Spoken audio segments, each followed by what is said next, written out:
금요일에는 또 금요일에만 만나뵐 수 있는 분이죠. 한옥석 파트너와 함께 하겠습니다. 어서 오세요. 네, 반갑습니다. 네, 대표님. 연휴를 앞두고 저희 또 마지막을 알차게 정리를 해주실 텐데 방금 좀 언급한 것처럼 말 그대로 명절을 앞두고 있어서 그런지 뭐 조금 안도하나 싶었던 시장이 어제는 또 휘청했습니다. 뭐 그냥 연휴 때문에 차익 실현이나 매도가 조금 나왔다. 이렇게만 봐야 될까요? 네, 일단은 뭐 지금 아마 연휴를 앞두고 있다 보니까 아마 투자들은 또 자금이 필요하지 않습니까? 네. 또 연휴 때 또 무슨 일이 벌어질지 모르니까 아무래도 팔고 넘어가자 이런 인식도 많이 갖고 있고, 또 트럼프의 어떤 정책 방향이 어떻게 하루도 쉴 틈 없이 쏟아져 나오다 보니까 이것이 악재가 될지 호재가 될지 그렇죠. 가늠하기가 좀 어려운 이런 네. 여건에 있다, 이렇게 우리가 봐야 될 것 같습니다. 그러다 보니까 아무래도 좀 조심스럽다. 또 우리 시장 또 여건이도 그렇게 좋은 것도 아니고 하기 때문에 그래서 경계 심리도 좀 많다는 점도 우리가 알 수 있습니다. 그러다 보니까 이제 조정을 받기도 하고 그렇습니다. 세계 정신을 본다면 그렇게 뭐 우리 시장이 불안하거나 그렇지는 않을 것 같아요. 어쨌든 이제 이 연휴를 갖다가 거치면서 또 이제 변수들이 또 있지 않습니까? 네. 특히 오늘 같은 경우 여러분도 보시면 알지만 일본 중앙은행에서 지금 금융정책 회의를 갖다 열게 됩니다. 네. 거기에서 금리를 갖다 인상할 가능성이 높지 않을까 이렇게 이제 판단하고 있습니다. 일본이 금리를 갖다가 인상한다면 어떤 결과가 나올까, 이것이 상당히 중요합니다. 사실 첫 번째 우리가 이제 생각할 때는 긍정적인 측면에서 본다면은 부정적인 측면에서 먼저 본다면은 사실은 일본이 금리를 갖다 인상하다면 엔화 가치 올라가지 않습니까?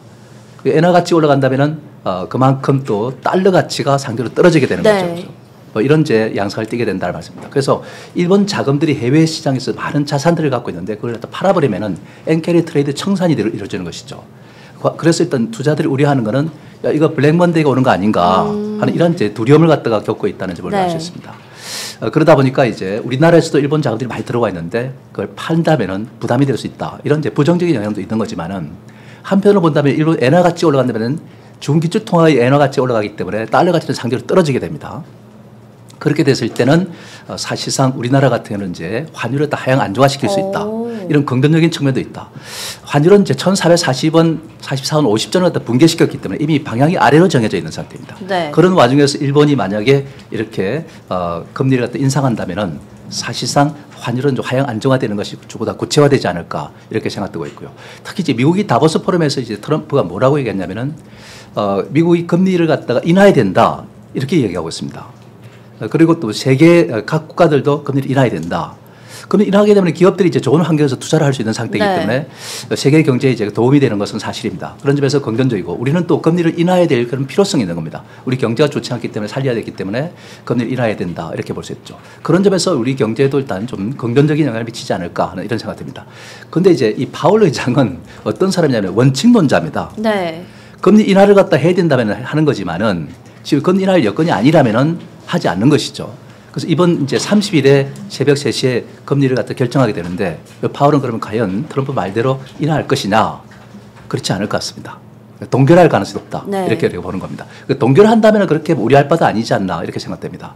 그래서 사실상 연휴 때 무슨 불안감이 있을 것이다 이런 어떤 이제 우려감도 있는 상태이다 하지만은 제가 볼 때는 그렇게 뭐 크게 두려워할 만한 그런 변수는 없는 것으로 이렇게 네. 판단되고 있고, 어쩌면은 우리 경제에 긍정적인 영향을 미칠 수 있는 금리 인하 문제라든지 그다음에 또 일본 엔화 가치 일본의 금리 인상에 따른 달러의 약세, 그래서 환율의 안정화 이것을 기대할 수 있는 상태이기 때문에 부정적이지 않다 이렇게 우리가 볼 수 있는 것이죠. 그래서 앞으로 트럼프 정책에 의해서 뭔가 변동성은 좀 있을 수는 있습니다. 네. 그렇지만은 제가 볼 때는 오히려 긍정적인 측면이 강하지 않나 하는 이런 이제 말씀을 드릴 수 있겠죠. 네. 차트 한번 보면서 이렇게 말씀드리면요, 이 왼쪽이 바로 코스피 지수입니다. 오른쪽이 코스닥인데 코스닥이 아무래도 조금 위로 더 상향 이동해 있는 것을 우리가 느낄 수 있습니다. 그리고 트렌드 자체가 바닥에서 일단 3중 바닥 위에 탈출하는 모습을 보여주고 있는 것이고, 코스닥도 마찬가지입니다. 그래서 어제 조정을 받았다고 해서 우리 시장이 기조가 흔들리거나 그런 건 아니고 올라가는 과정에서 좀 조정도 필요하다 이렇게 볼 수 있습니다. 사실 우리 시장 여건이 그렇게 뭐 좋은 여건은 아니지 않습니까? 네. 배가 떨려면은 물이 차야 되는데 아직까지 물이 차질 않습니다. 그런 상태다 보니까 뭐 찰 듯 말 듯 하다 보니까 배가 떨 듯 말 듯 할 수밖에 없는 것이죠. 네. 그러다 보니까 진통도 따르는 것이 아닌가 이렇게 제 말씀을 드릴 수 있겠고요. 그러나 그런 와중에서도 꾸준하게 회복세를 갖다 이어가는 그런 과정이 되지 않을까 하는 생각이 듭니다. 지수에 대해서 우리가 부정적이지 않다는 점을 우리가 잘 염두에 두시면 되겠습니다. 네, 뭐 변동성은 있을 수 있겠지만 그래도 긍정적인 요인이 조금 더 많다. 오히려 금리 관련해서 엔화 관련해서도 짚어주셨고요. 말씀하신 것처럼 트럼프 정권에서는 어쨌든 지금 여러 가지 발표를 하고 있습니다. 지금 뭐 정책 부분도 그렇지만 민간 차원에서의 투자 얘기하면 또 스타게이트 얘기를 빼놓을 수가 없는데 이게 투자 규모가 굉장히 큽니다. 뭐 초기에 1,000억 달러, 4년 동안 5천억 달러를 좀 투자를 하겠다는 건데 결국에는 AI가 대세라는 거고 그 안에서 또 연결된 업종이 많잖아요. 뭐 그렇죠. 인프라를 보자면 전력이고 전력 어디서 끌어올 거야 하면 원전이고 뭐 반도체, 소프트웨어, AI 관련해서 많은데 그 안에서 저희가 조금 어디에 집중을 해야 될까요? 네, 뭐 AI 인프라를 또 구축한다. 네. 이렇게 이제 구축한다면 AI가 미래의 어떤 대세라는 것을 말해주는 그렇죠. 것이죠. 네. 미국이 이제 700조를 갖다가 투자한다면 대규모 투자다 이렇게 볼 수 있습니다. 물론 거기에 대해서 또 일론 머스크는 또 반대 의견도 있습니다. 왜 반대를 하느냐? 회의적인 시각을 가졌냐? 네. 원래 샘 울트만하고 같이 사업을 했습니다.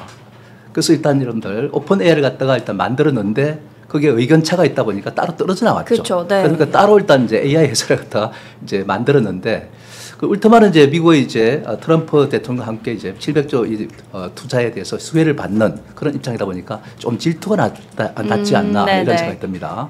그런 결국은 뭐 자신도 일단 AI 투자를 하고 있는 상태이기 때문에 AI가 잘 돼야 되지 않나 이렇게 생각을 하고 있습니다. 어쨌든 미국이 이렇게 대규모 투자를 하는 것은 미래가 AI에 있다는 것을 갖다가 이제 확인한 것이고 그것을 갖다가 장악하겠다는 의도가 깔려 있다는 말씀드려 주겠습니다.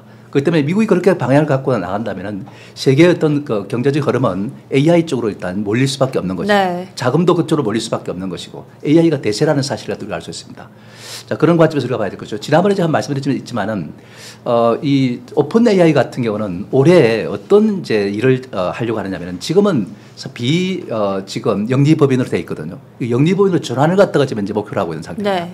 만약 이것이 이루어지게 된다면은 굉장히 또 이것이 시너지 효과가 크게 나타날 수도 있다. 뭐 이렇게 우리가 봐야 되겠죠. 시장의 어떤 중심이 엔비디아에서 바로 일단 오픈 AI로 바뀔 수도 있는 그런 이제 사안이기 때문에 매우 중요하다 이렇게 보셨습니다. 근데 우리가 여기서 중요한 것은 AI가 이렇게 커진다면은 거기에 이제 전력 생산이 필요하지 않습니까? 그러다 보면 이제 원전이 필요한 겁니다. 네. 그리고 원전은 또 한국과 미국과의 동맹 관계를 맺어가는 과정에 있고 지난번에 이제 지재권을 갖다가 해결한 상태이기 때문에 앞으로 유럽 시장이라든지 그다음에 중앙아시아라든지 중동이라든지 이런 시장을 더 석권할 수가 있습니다.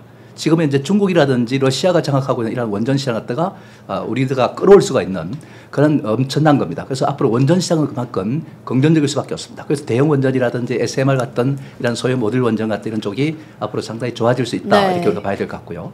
그 다음에 이제 효율적인 전력 전달 수단이 필요하겠죠. 그러다 보니까 그것이 바로 일단 변압기다 이렇게 볼 수 있습니다. 우리가 흔히 전력주로 이렇게 이야기하는 HT 현대일렉트릭이라든지 LS 일렉트릭이라든지 일단 일진전기라든지 이런 것들이 이제 거기에 해당되는 것이죠. 이런 것도 일단 당연히 수요가 많아질 수밖에 없는 것이고 그다음에 이걸 전력을 갖다가 이제 기존 전력을 잘 유지해 나가는 것도 중요하다.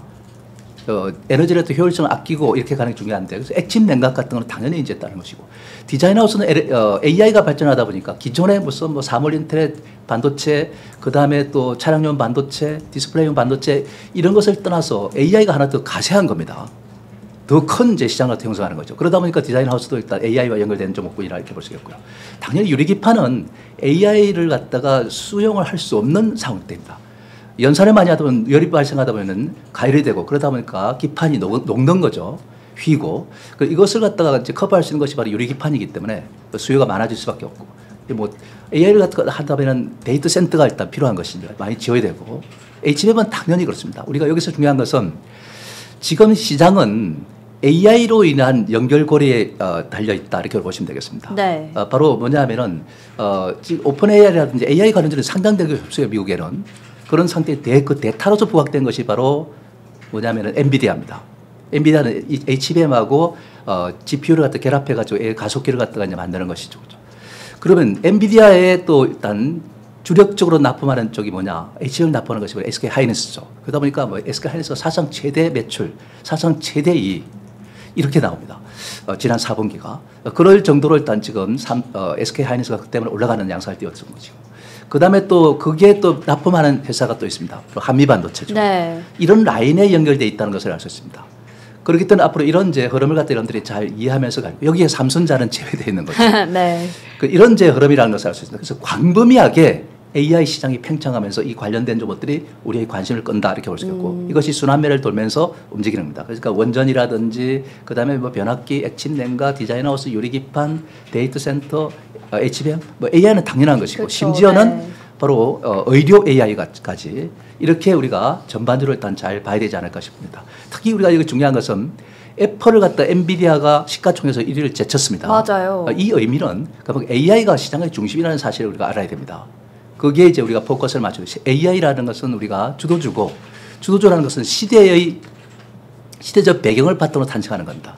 그 시대적 배경이 바로 미국 정부가 AI 시장에 이렇게 700조나 투자한다는 이 의미가 그만큼 주도주라는 사실을 보여주는 것이죠. 네. 그래서 우리는 여기에 대해서 관심을 갖다 많이 갖고 가는 것이 바람직하지 않을까 이렇게 생각되는데 이 에이지랜드 같은 이런 종목은 디자인 하우스가 아닙니다. 네. 우리 디자인 하우스가 AI와 무슨 연결성이 있나 이렇게 생각하지만 아까도 말씀했지만은 AI용 반도체 칩 이것을 갖다가 여기서 일단 이제 그 디자인 하우스로서 일단 설계 회사하고 파운드리 회사 간에 일단 가격을 하면서 일단 수요가 창출되다 보니까 그래서 이런 것들이 앞으로 기대가 된다는 말씀입니다. 좀 여유 있게 투자하려면 이런 것들이 좀 유리하지 않을까 싶습니다.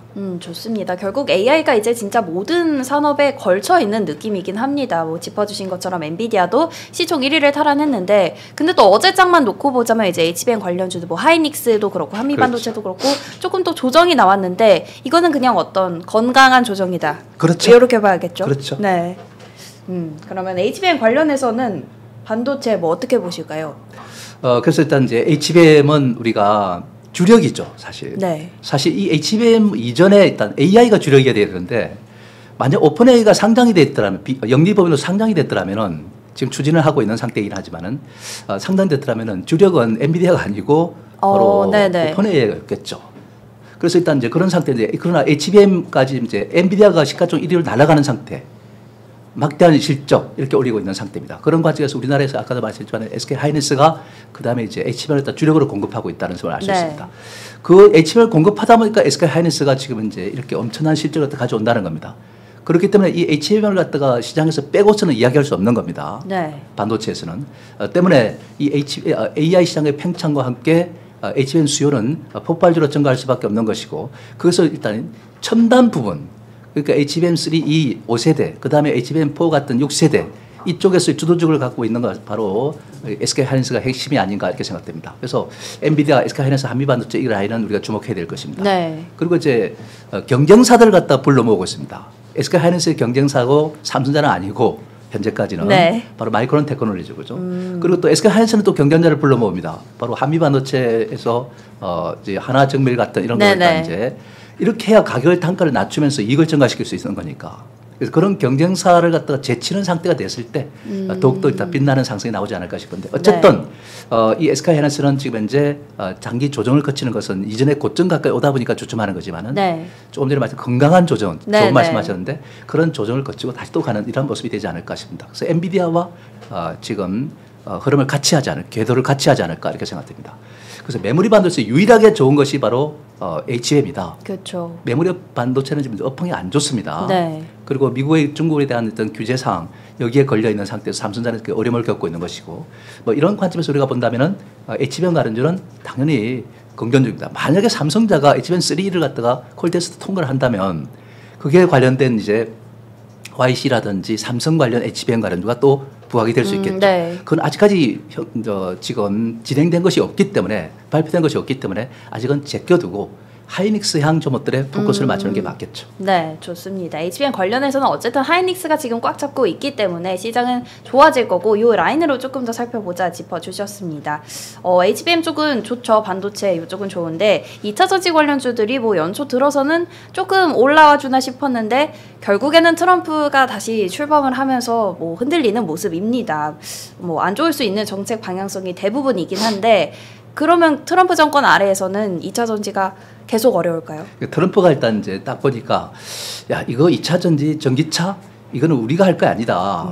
지금 중국이 확실한 1등을 고수하고 있는 상태에서 미국이 한들 따라가겠느냐. 네. 뭐 이런 인식을 계산은 이제 바탕에 깔았던 거죠. 그러다 보니까 미국에서 굳이 뭐 보조금 지원하고 이런 걸 할 필요가 없지 않냐. 네. 하는 이런 인식입니다. 그런 상태에서 중국을 견제하기 위해서 지금 IR 법안을 폐지한다든지 보조금을 이제 없앤다든지 뭐 이런 행정 명령을 내리고 하는 이런 양상을 띠고 있는 거죠. 그리고 또 이 트럼프는 사업을 해봤던 사람입니다. 네. 그런데 사업을 하는데 친환경 사업을 하지 않았다 보니까 뭘 되느냐면은 환경에 관련된 이런 이제 탄소 배출권을 사야 될 입장이었어요. 사면은 그게 엄청 비용이 들지 않았습니까? 네. 그래서 그게 반감이 바탕에 깔려 있다. 이렇게 우리가 보시면 되겠습니다. 그것이 바탕이 되다 보니까 이렇게 2차전에 대해서 부정적인 시각, 그 다음에 이제 친환경 정책에 대해서 친환경은 사기다, 녹색 사기다 이렇게 표현을 합니다. 파리 기후 협정을 당장 탈퇴해버립니다. 네. 그것도 이제 전기차 의무화 제도도 폐지를 시켜버립니다. 행정을 이렇게 내려버리니까 행정부 차원에서 본다면은 야 이거 지금 현재 부담을 갖다 느낄 수밖에 없죠. 그런데 이 문제는 입법화되어 있는 상태이기 때문에 IR 법안을 폐지한다는 것은 입법부에서 일단 이제 소관에 넘어가게 되는 거죠. 그 트럼프에서 일단 이걸 입법부에서 일단 이제 폐지를 갖다가 일단 이제 제안을 하고 거기서 폐지를 갖다가 입법부에서 이제 한다면 폐지가 되겠지만은 네. 근데 이게 과연 쉬우냐?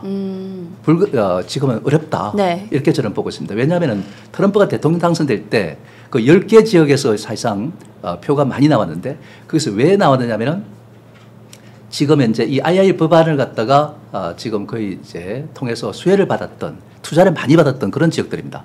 그러니까 캘리포니아라든지 뉴욕이라든지 뭐 매사추세츠라든지 이런 등등 6개 주에서 그렇습니다. 그런데 거기서 일단 만약에 혜택을 받던 쪽에서 법안을 폐지해버린다면은 불만이 막 폭발하겠죠. 그렇죠. 그 불만을 누가 반영하느냐면은 거기에서 배출된 이제 의원들이 반영하겠죠. 그러면 폐지를 하는데 그 의원들은 반대하겠죠. 네. 그렇지 않아도 지금 이제 연방 정부의 입장에서 뭐 폐지한다면은 우리 주정부는 캘리포니아 같은 이런 주정부는 우리가 지원하겠다 이렇게 얘기하니까 반기를 드는 셈이죠. 그러니까 사실은 폐지가 불가능하다 네. 이렇게 저는 보고 있습니다. 그러나 이제 행정명령 차원에서 폐지를 갖다가 보조금을 갖다 축소하는 이런 것은 이제 가능하겠죠. 이제 그런 이제 상황이다 말씀드렸는데 아까도 우리가 보니까 뭐 법안 폐지를 갖다 해 나가겠다. 네. 아까 이제 처음에 이제 그렇게 말씀드렸는데 그건 불가능하다 이렇게 저는 보고 있고 네네. 앞으로 우리 정부와 미국하고의 협상을 통해서 좀 나가야 될 부분이 많이 있지 않을까 하는 생각이 듭니다. 그래서 이런 마찰을 갖다가 지금 줄여나가지 않을까 싶고 그런데도 일단 우리가 중요한 것은 이 전기차에 대해서 기술 발전은 계속 나갈 것입니다. 네. 그래서 살아날 길은 기술 개발을 통해서 내연기관차보다 더 낫다. 가격은 좀 비싸더라도 더 낫다 하는 이런 인식이 들어야 되겠죠. 그러려면 뭘 해야겠습니까? 전기차에 일단 주행거리를 넓힌다든지 화재가 안 난다든지 그다음에 충전 시간대 빨리 앞당긴다든지 이런 것이 필요하겠죠. 그런 기술 발전이 빠른 속도로 아마 강화되지 않을까 싶습니다. 그러면서 경쟁력을 키워서 미국에 진출한다면 보조금 받지 않더라도 점차 긍정적으로 가지 않을까. 저는 지금은 트럼프 영향을 받는 거지만 이미 반영이 많이 된 상태이기 때문에 큰 영향은 없다고 보고 있고요. 네. 그러나 당장 올라갈 수 있는 환경은 아니다. 그 2분기를 거치면서 그러면서 이제 트럼프 정권에 들어서도 별로 그렇게 뭐 큰 영향이 없구나. 이런 인식이 들었을 때 그때 이제 점차 회복되지 않을까 싶고 그리고 4분기를 넘어가면은 아마도 제가 볼 때는 태점을 서서히 탈출한다는 목소리가 높아질 겁니다. 그게 반응해서 주가는 미리부터 점차 움직이지 않을까. 그래서 갖고 있는 분들은 좀 더 인내해야 됩니다. 2분기를 갖다 거치는 과정을 갖다 가야 되지 않을까 하는 이런 생각이 듭니다. 좋습니다. 뭐 방향성은 괜찮지만 어쨌든 지금 당장은 아니기 때문에 조금 더 인내하고 기다려보자 이렇게 봐야 할 것 같고요.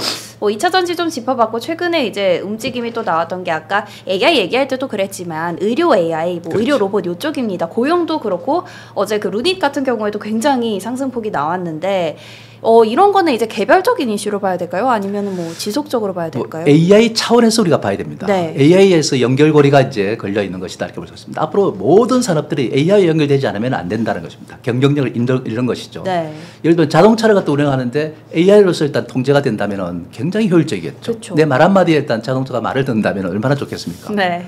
그런 이제 현상이 나타나고 가전제품도 보면은 옛날 밥솥하고 지금의 밥솥을 생각해 본다면 옛날에는 하나 일일이 감을 잡고서 네. 이렇게 뭐 뜸을 들인다 해야 되는 네. 거지만은 지금은 AI가 자동으로 알아서 자기가 다 한다는 얘기죠. 심지어는 말까지 해주면서 이렇게 네. 한단 말이죠. 냉장고도 마찬가지입니다. 이렇게 AI는 지금은 아직 초기 단계이고 발전을 합니다. 예를 들면 뭐 냉장고에 만약에 쭉 넣어놨는데 그게 소주가 없다. 네. 난 소주를 즐겨 마시는데.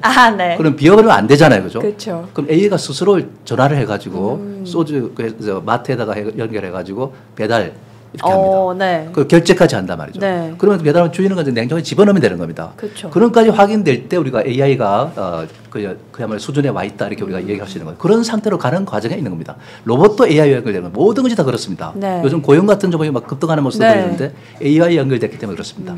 이렇듯이 지금 AI와 연결성을 가장 많이 받고 있는 것이 의료 관련주에서는 바로 의료 AI 주택이다 이렇게 볼 수 있습니다. 그런 점에서 우리가 본다면은 뭐 신약 개발도 AI가 접목되면은 실패할 것이라면 이제 여기서 중단시킬 수 있는 것이고 또 비용을 닦으려고 이런 이제 과정을 거치는 것이기 때문에 모든 것이 접목될 수밖에 없습니다. 때문에 이 의료 AI도 지금 바이오주에서는 신약 개발을 갖다 하는 것보다는 이쪽이 빨리 아마 이 FDA로부터 승인을 빨리 받습니다. 최근에 만든 걸 보면은 JLK도 FDA 승인을 받았죠. 큐렉스도 그렇죠. 고영도 그렇죠. 이런 것들이 앞으로 많아질 겁니다. 그래서 쉽게 FDA 승인을 받을 수 있는 그런 이점이 있기 때문에 이런 쪽에 우리가 관심을 두는 것은 맞지 않나 이렇게 이제 말씀드릴 수 있겠고 그 중에서도 보면은 이 딥노이드 같은 거는 한번 주목해 볼 수 있지 않을까 하는 생각됩니다. 조정을 거치면서 이제 바닥을 붙이고 서서히 탈출할 재비를 갖추고 있다는 점을 알 수 있겠고 올해가 특히 실적이 굉장히 앞으로 좋아지지 않을까. 현실적으로 좋아지지 않을까 하는 생각됩니다. 그런 점에서 한번 주목해 볼 필요가 있을 것 같습니다. 좋습니다. AI 관련해서 의료 AI까지 짚어봤고 딥노이드라는 종목도 참고해 보시면 좋을 것 같습니다. 또 좋은 게 이제 원전주도 최근에 굉장히 좋죠. 아까도 원전 좋다고 언급은 해주셨는데 뭐 체코 분쟁, 웨스팅하우스 분쟁도 타결이 됐고요. 뭐 수주도 너무 좋고 트럼프가 일단 좋아하는 분야기도 하고요. 뭐 제2의 조선주다 이런 얘기도 나오고 있는데 가능할까요? 팀 코러스를 갖다가 일단 결성한다. 네. 이런 것이 이제 한미 간의 일단 원전 동맹으로 이어지는 것이다. 이렇게 우리가 볼 수 있겠습니다.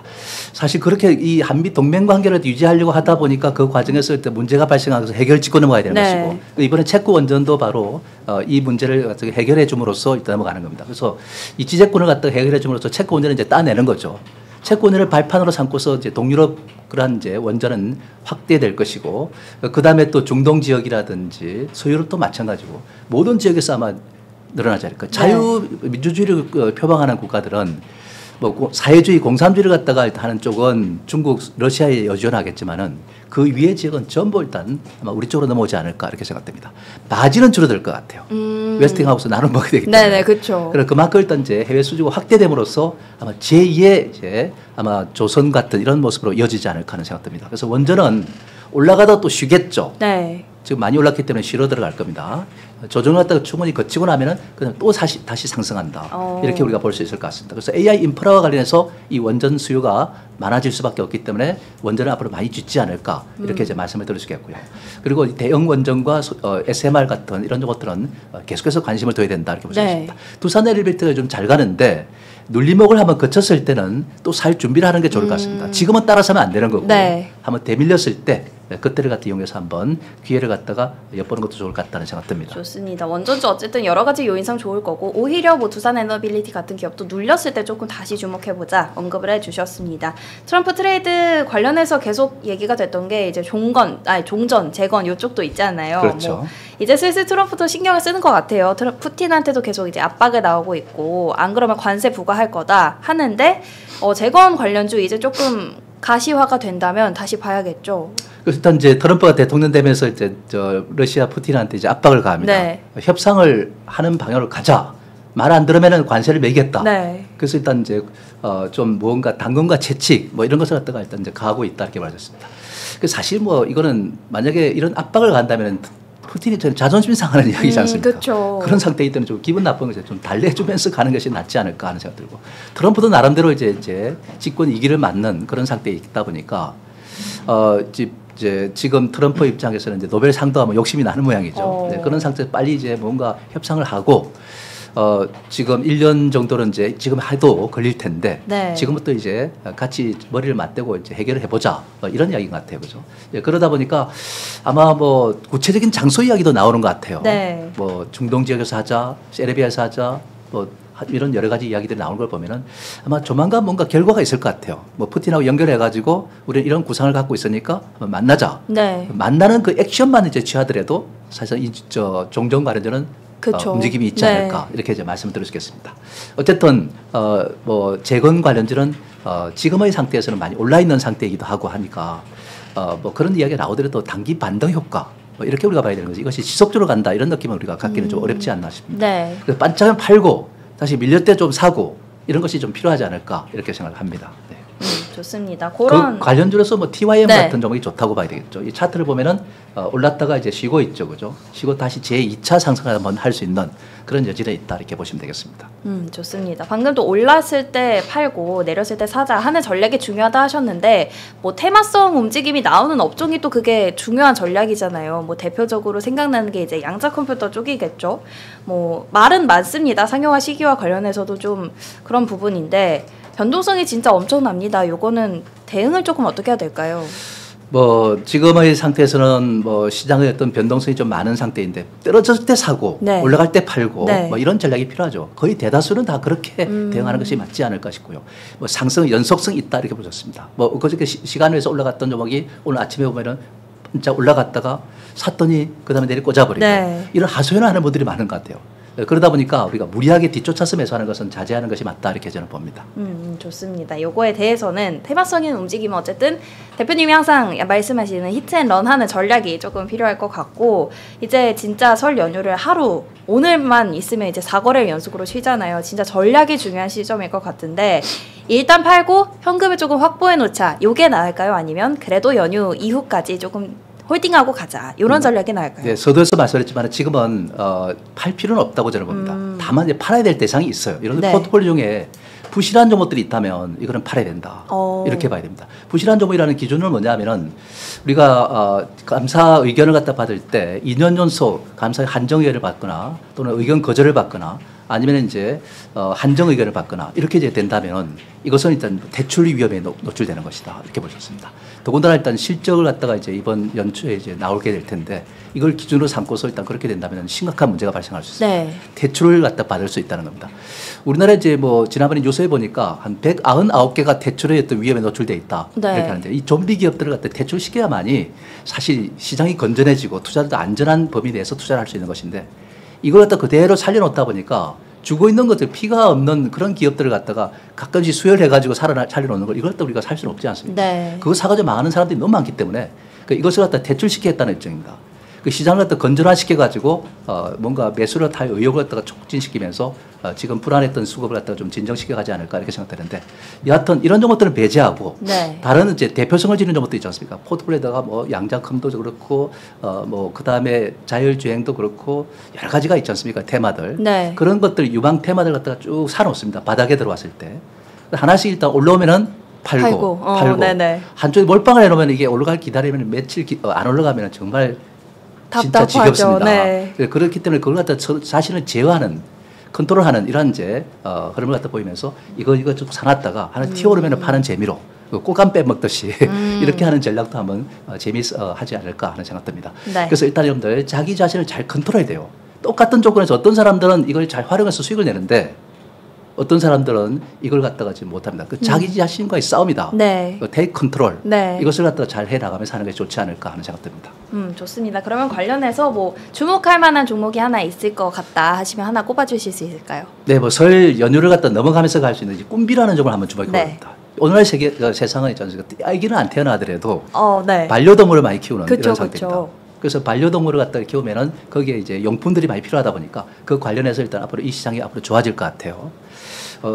아마 대다수 분들은 아마 이 반려동물 많이 키울 것 같아요. 그쵸. 고양이든 네. 뭐 아니면 이런 또 강아지들 이렇게 많이 키울 것 같은데 어쨌든 하나의 가족과 같은 상태이기 때문에 그죠. 그래서 이 꿈비 같은 조정을 보일 때 작은 사놓고 한번 넘어가서 좋은 시세를 다 벌어보는 것도 괜찮지 않을까 하는 생각 듭니다.